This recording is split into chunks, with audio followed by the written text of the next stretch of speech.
पोलादपूर महाबळेश्वर मार्गावरील आंबेनळी घाटात सोमवारी एक अत्यंत भीषण दुर्घटना घडली आहे.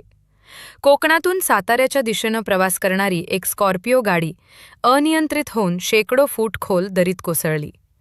या हृदयद्रावक अपघातात गाडीतील सर्व 8 जणांचा जागीच मृत्यू झाल्याची प्राथमिक माहिती समोर आली असून परिसरात यामुळे मोठी खळबळ उडालेली आहे. ही दुर्घटना मध्यरात्रीनंतर पहाटे सुमारे 2:45 वाजण्याच्या सुमारास घडली.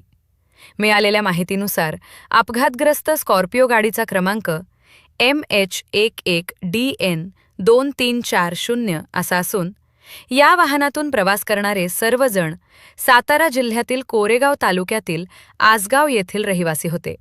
मृतांमध्ये सर्वच तरुण वयोगटातील असून त्यांची नावे महेश अनिल पवार, आदित्य अशोक साळुंखे, रितेश राजेंद्र लोखंडे, सुहास जितेंद्र लोखंडे, अंश समीर चव्हाण, उत्कर्ष आनंद शिंगटे, अनिल अभिमन्यू शिंगटे आणि नितीन किसन नायकोंडे अशी आहेत.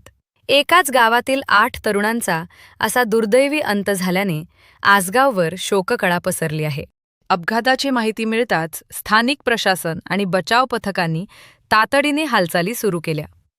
Mahabaleshwar rescue team, Bhatia rescue group, Pratapgad rescue team, सिस्केप संस्थेचे स्वयंसेवक, पोलीस प्रशासन आणि स्थानिक नागरिकांनी तातडीने घटनास्थळी धाव घेत दरीत उतरून मदतकार्य हाती घेतले.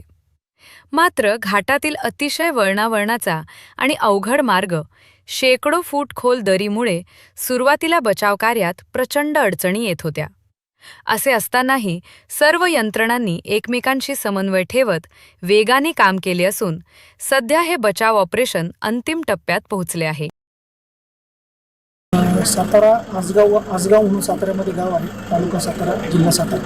त्या ठिकाणी 8 युवक जे आहेत ते हरणे बीच दापोली या ठिकाणी शुक्रवारी रात्री दिनांक 23 तारखेला गेले होते.